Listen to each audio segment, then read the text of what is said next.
जय जगन्नाथ सांगने आज भिडटे आम जाना how to score 75+ mark in OPSC ASO examination.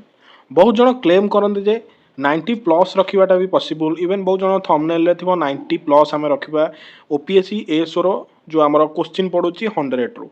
तो पेपर 1 आमर थाए जीके जीएस, पेपर 2 टारे आमर थाए मैथ आउ रिजनिंग, पेपर 3 टा लैंग्वेज जोटा कि 200 मार्क से ओडिया और इंग्लिश बहुत 100 क्वेश्चन थाए। बहुत जन कहते 90+ भी पॉसिबल, हाँ पॉसिबल हो पारे कि बट एवरेज गोटे स्टूडेंट इवन 75 भी रखाटा बहुत कष्ट।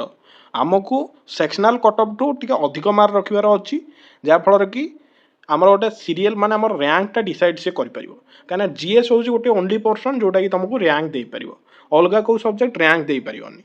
तो मु जीएस को भल भाव एनालिसिस कला देखिली जे आमर जीएस रे टोटाल जो 100टा क्वेश्चन आसूची से डायरेक्ट आउ इनडायरेक्ट मिसिक 25टा भाया क्वेश्चन करेन्ट अफेयर्स ही आसूची। तो करेन्ट अफेयर्स हूँ गोटे मेजर सोर्स जोटा कि आम स्किप करें ना। आउ करेन्ट अफेयर्स 25टा रु आटलिस्ट आम ट्राए करवा 15 रु 20टा भाया ठीक करने। तो 15टा रु 20टा भाया जब करेन्ट अफेयर्स ठीक हो जाऊँगी तो आमर गोटे बहुत बड़ बेनिफिटा आमर हो जाऊे।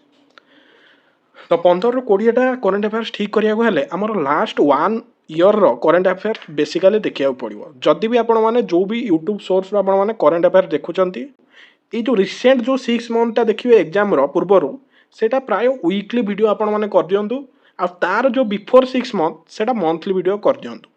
तो यहाँ भल हम। नेक्स्ट आमर इंपोर्टाट सब्जेक्ट गुड़ा हूँ हिस्ट्री, जियोग्राफी आउ पॉलिटी। हिस्ट्री, जियोग्राफी आउ पॉलिटी तीनटांकर वेटेज होची नियरली 40 टू 50 मार्क। तो 40 टू 50 मार्क यही 3टा केवल दौर।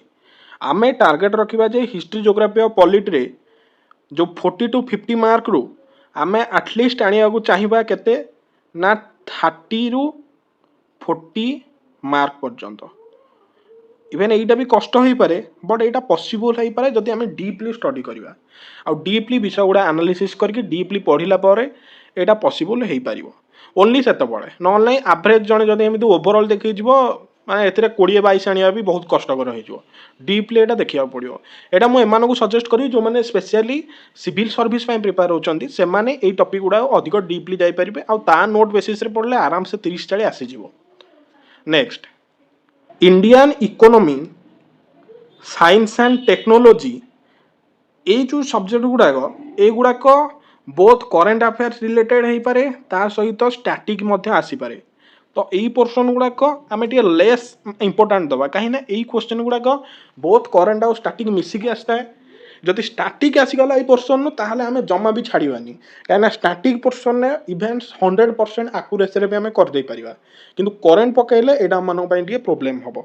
तो ये जो क्वेश्चन आसता है नियरली 20टा भाया। तो एथुरु आम ट्राए करवा जमी आटलिस्ट आमर 10टा भाया क्वेश्चन आसी जाऊ। तो सेठी है केतेटा तो सेठी है करेन्ट अफेयर 15 रु 20, देन आमर हिस्ट्री, जियोग्राफी आउ पॉलिटी है 30 रु 40। तो केते है तो टोटाल है 45 रु 60टा भाया। देन ये 10टा तो 55 रु 70 ये रेंज रे। तो आउ जो एक्स्ट्रा जो 10टा क्वेश्चन आसो माने 50, 60, 70, 80, 90 आउ 10टा जो मिसलानियस क्वेश्चन मु कहूँ से 5टा भी ठीक है जमीन कि एनवायरमेंटा समस्ते इग्नोर करती बट यहाँ गोटे भल पोर्सन यही पोर्सनटारे भल मार्क भी फेचिंग हो पार। यही पोर्सन जदि आम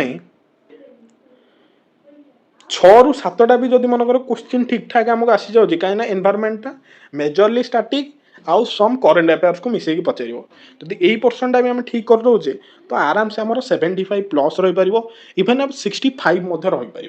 तो 65 for a aspirant is a huge score in case of GK पोर्सनटारे। तो जीके पोर्सन में 65 रु 75 बहुत ही बड़ मार्क। आमर 90 मार्क दरकार ही ना, आमर टॉपर हबार ही ना, आमर गोटे सीट ही दरकार। तो यहाँ मोर यही स्ट्रैटेजी। Thank you. जय हिंद, जय भारत।